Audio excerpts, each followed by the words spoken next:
Happy New Year! Dahil 2026 na, this is the right time for you to level up in your Excel skills. By the way, I'm Aija Hapor and welcome to my channel, Aija Count. I'm a certified public accountant with IT expertise. I'm also a business consultant and an educator. So in this video, we will be going through the differences of VLOOKUP, index match, and XLOOKUP. Pero dahil New Year na, I also have a New Year's gift for you. So in the description box, you will find a link to the dataset or yung working file na gagamitin natin for this video para habang pinapanood nyo yung video na to, you also get to practice kung paano nga ba ginagamit yung VLOOKUP, index match, and XLOOKUP. So magkakaroon kayo ng first-hand experience, and by the end of this video, hopefully you'll get to decide if you're a team VLOOKUP, team index match, or team XLOOKUP na ba kayo. So let's get started.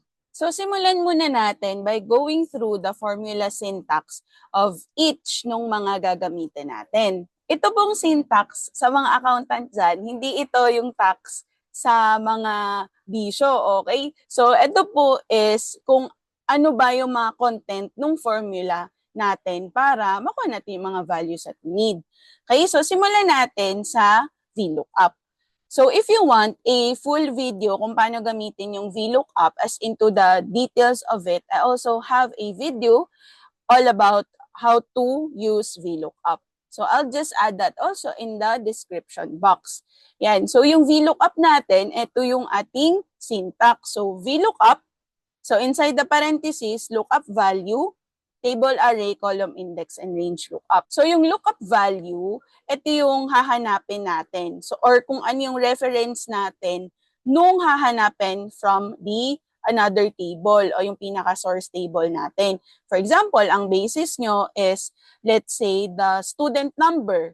Yan. So yung lookup value dapat unique siya or wala siyang katulad to make sure na yung makukuha ninyong return values is yung tama na kailangan ninyo. And then, next one is the table array kung saan po natin siya hahanapin na table. Ano yung pinaka-source. The next one is the column index or kung pang-ilang number, pang-ilang column number, yung gusto mong ibalik sa'yo na data. Okay? Then, range lookup. So, ito is kung true or false siya or kung exact match or approximate match ba yung gusto mong i-return sa'yo na value. Then, the second one, index match. So, itong formula na to, ito talaga yung para sa mga lodits sa Excel. So, kung mapapansin nyo, no, so yung index match natin, merong dalawa na function na ginamit dyan. So, yung index tapos yung match. Ayan. Yan. So, isa-isahin muna natin. No? So, yung index kasi is, i-return niya sa'yo yung value na nandun sa intersection. Ano ibig sabihin? So, intersection ng row number at column number. So, di ba, nag-intersect yan. So, yung column is yung mga A, B, C, D, and so on, yung mga naka-letters, yung patayo. And then yung row natin, yung pahalang. So, yung intersection nun, yun yung ibabalik kapag gumamit tayo ng index. Now, kay match naman is, ang ginagawa niya is may hanapin kang value, tapos hahanapin mo from an array or yung hanapin mo siya sa table. Okay, so exact value yung binibigay niya sa'yo. So ngayon, pag pinagsama natin yung index tsaka match, ang sinasabi lang niya is that index, hanapin mo dito sa array na to o dito sa table na to, yung value na magmamatch dito sa binigay kong condition. And next one is the XLOOKUP. Yan. So itong XLOOKUP, ito ay yung function na para sa mga gusto nang mag-move on. Ayan. Okay. Kasi may X na, de joke lang.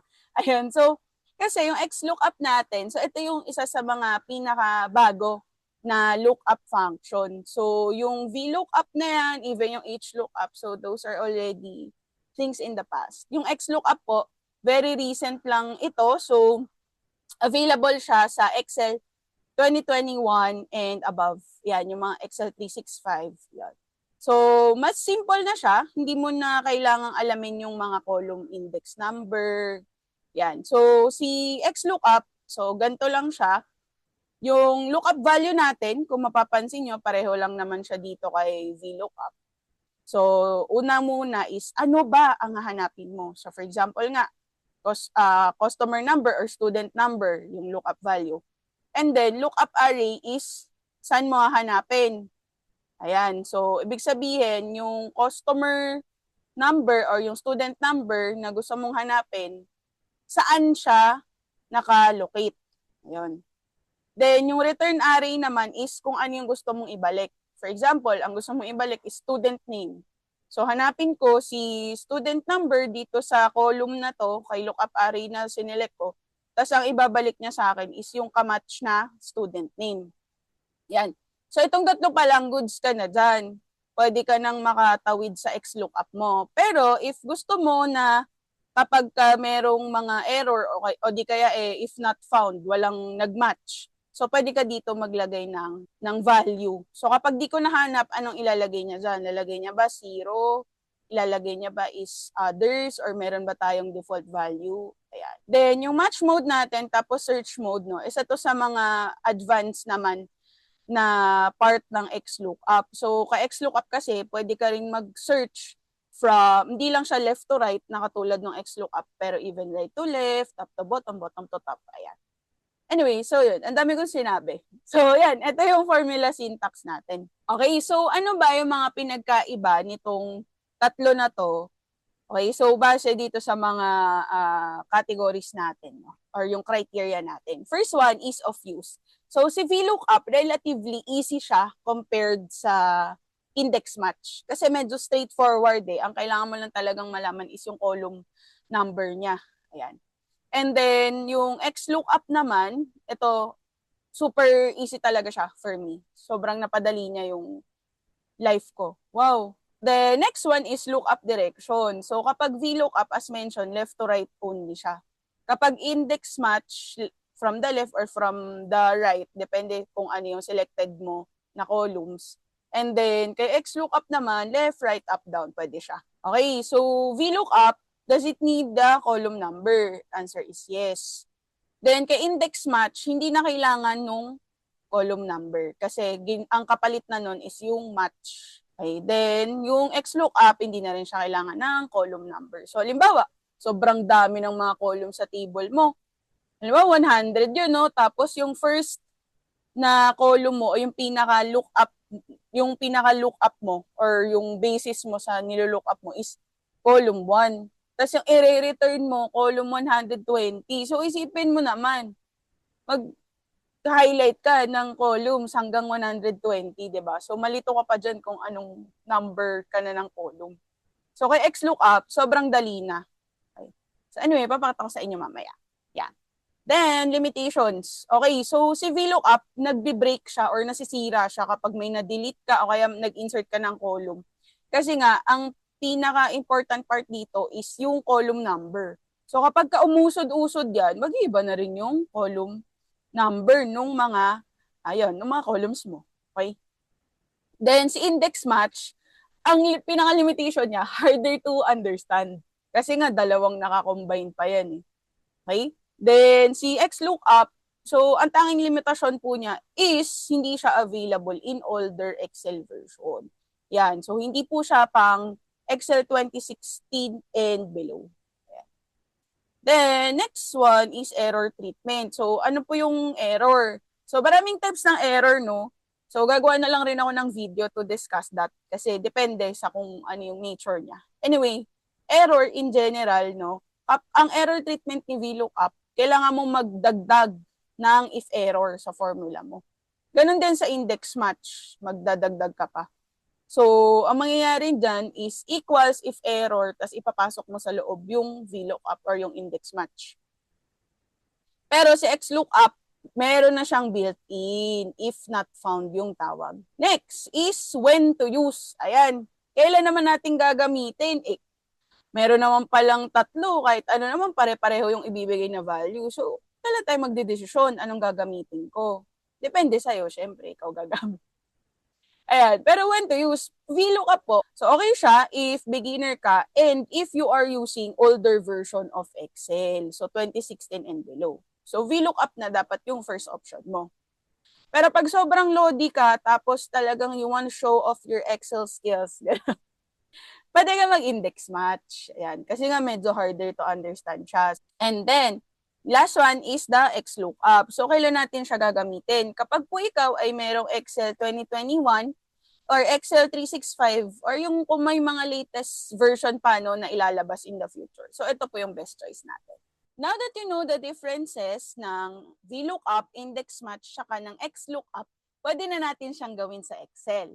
But before we proceed to that, don't forget to please hit like and click the subscribe button so that you can be updated kapag meron tayong mga bagong tutorial videos. Okay? So tara, i-Excel natin yan. Okay, so make sure na you have already downloaded yung ating demo file. Yan. Alright, so this file contains itong ating sales order tab kung saan dito tayo magde-demo ng paggamit ng ating VLOOKUP, index match, and XLOOKUP. Tapos meron lang rin tayong checking column. And then meron din tayong duplicate nun where we will be testing naman yung same pa din, no? Yung tatlong functions na yun, but we will be adding error handling. Then last one is yung customer master. So this contains the customer master data or ito yung data na ipupull natin papunta dito sa sales order. Okay? Sige, so start na po tayo. Sa VLOOKUP muna, no? So for VLOOKUP, type lang natin dyan equals VLOOKUP. Then, select muna natin yung lookup value. So, for the purpose of this demo, tandaan natin na yung lookup value po, ibig sabihin, ano ang hahanapin mo. Kasi nga, di ba, lookup. Ayan, ano yung hahanapin mo. So, yung hahanapin natin or yung basis ng ating paghahanap sa customer master data mamaya is the customer number. So, select lang natin yung equivalent, no? Para doon sa kung saan natin nilalagay yung formula. So kung nandito tayo sa cell E2, so yung reference natin should be cell B2. Ayan, customer 011 or 11. Then comma, saan po natin siya hahanapin? Okay? So table array. So punta tayo sa customer master. So, yung isi-select po natin ay yung buong table po. Okay? So, mula dun sa unang column na kailangan mo hanggang sa kung ano yung i-return. So, take note, kapag gumagamit tayo ng VLOOKUP, dapat yung first column na isi-select mo, dun hahanapin yung lookup value. Eh, yung lookup value na sinelect natin, di ba, customer number. So, ang una nating isi-select na column should be customer number. Anyway, for the purpose of this discussion, sinimplify natin, dalawang column lang naman yan. Okay, so select natin column A and then drag po natin pa kanan. Alright. So take note nyo, no, may lumalabas dyan na reference. So yung 1048567R times 2C. Yan. So tandaan lang natin, no, yung 2C na yan, ibig sabihin po is second column. Tapos yung may R is yung row. So, tandaan mo yung may letter C kasi yun yung column index number na gagamitin natin mamaya. Okay? So, yan. Na-select na natin, no? Hanggang dun sa gusto mong i-return which is the customer name. Then, press po natin, comma. So, kung natandaan mo kanina, no? Second column or yung 2C or pwede mo ulit bilangin. So, 1, 2. Yan. Ikalawang column mula sa iyong lookup value or yung lookup column mo, bilang ka 1 tas 2. Yan. So, ikalawang column po yung ibabalik natin. And then, comma. So, hihingan ka niya kung gusto mo ay approximate match or exact match. Pag exact match, type lang natin 0. Yan. So, ibig sabihin, walang labis, walang kulang. So, 0 yung kanyang match. Ibig sabihin, exact po. So, press natin, close parenthesis, and then press enter. Yan. So, dapat po makukuha natin Eastwood Business Solutions, Inc. Double check natin sa customer master data. So, yung customer 11 ba? Ayan, Eastwood Business Solutions, Inc. Okay, balik tayo sa sales order. Now, punta tayo dito ulit sa cell E2, then sa lower right corner po niya, yan, dapat magko-crosshair siya. So, gagawin natin is quick copying ng formula. I-fill natin yung formula hanggang sa last cell or yung last row. So, double click lang natin. Yan. So, tignan nga natin sa baba. Ayun, naka-copy hanggang sa last row po. So, kung may makikita kayo dyan na NA, so don't worry, later i-review natin yan, inspect natin. Next, sa index match naman po tayo. So, type natin dyan equals index, open parenthesis. Ang isa-select natin dito na una is kung ano naman yung gusto nating i-return, which is the customer name, galing sa customer master data. So, select natin yung column B, and then, comma, type natin yung match. Kasi diba nga partner sila, hindi mo pwedeng paghiwalayin yung index tsaka match. Okay, so anong next? Lookup value. O diba yung lookup value natin is yung cell B2. Ayan, so pwede mong i-select kasi yan yung hahanapin natin eh. Then, comma, o saan mo naman daw hahanapin yung cell B2 na yan, yung customer 011. Dito ulit sa customer master data, pero itong column A. And then, comma, type natin 0 kasi gusto nga natin exact match. Then, close parenthesis. Then, close parenthesis po ulit. Bakit po dalawang close parenthesis? Kasi kung titignan mo, dalawa din yung open parenthesis natin. No? Kasi nga, dalawa yung ginamit natin, index and match. Then, press natin enter. Yan. So, dapat pareho po yung nakuha natin sa VLOOKUP at index match. Ayan.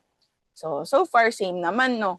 So, pwede na natin ulit i-fill sa ibang mga records yan. So, sa ibang cells, no? So, click lang natin.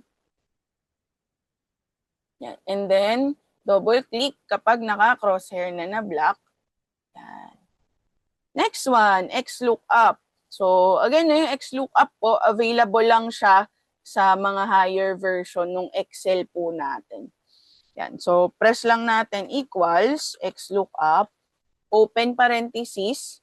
So, select natin agad lookup value. So, yun pa din, no? Cell B2.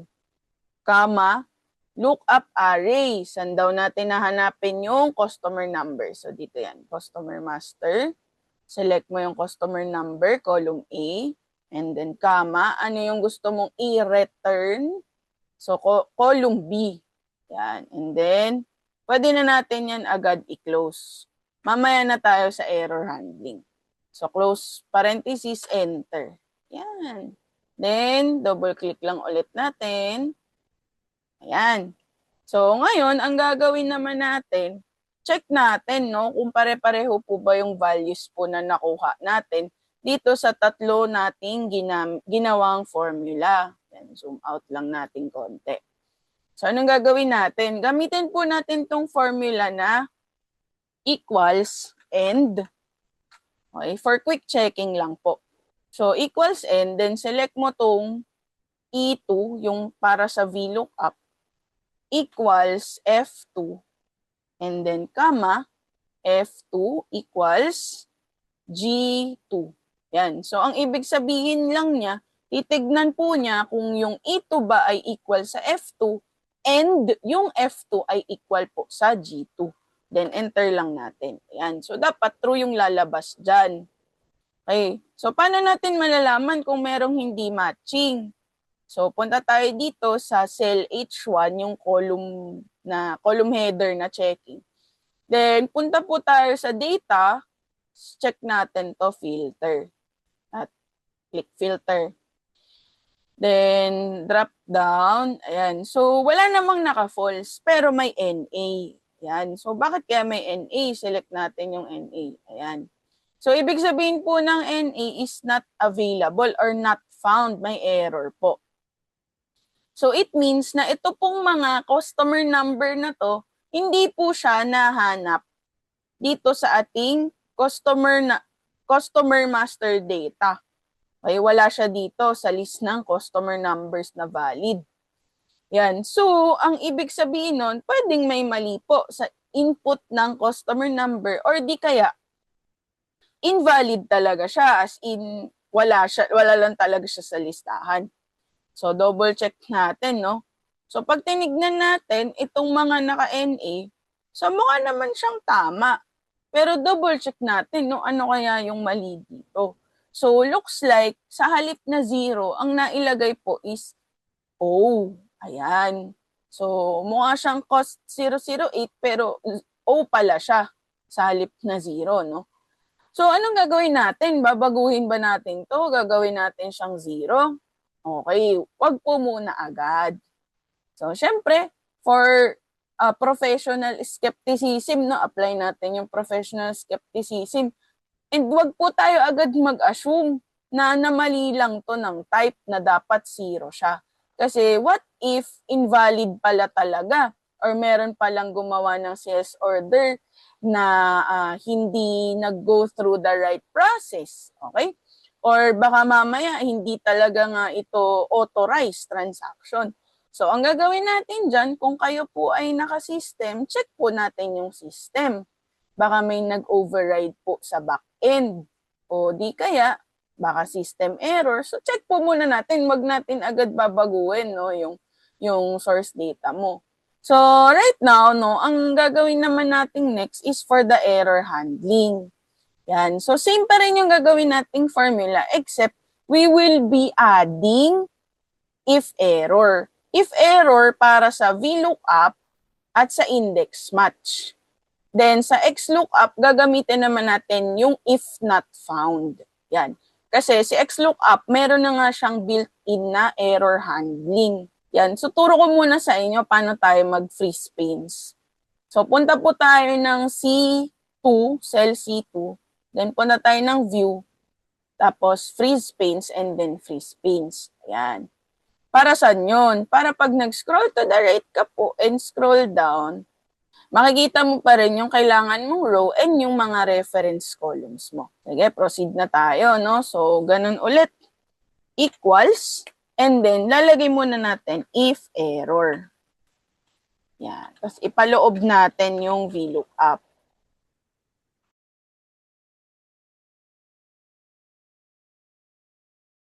And then close parenthesis. Wag po muna nating i-enter. Lagay po tayo ng value if error. So, ano daw ilalagay natin kapag nag-error sa halip na NA? So, pwede nating lagay dyan. Customer not found. Not found. Yan. Then, close parenthesis. And then, press na natin enter. Ayan. So, pwede na nating i-double click. Yan. So, may lalabas na dyan, no? Customer not found. Okay, so gawin rin natin sa index match.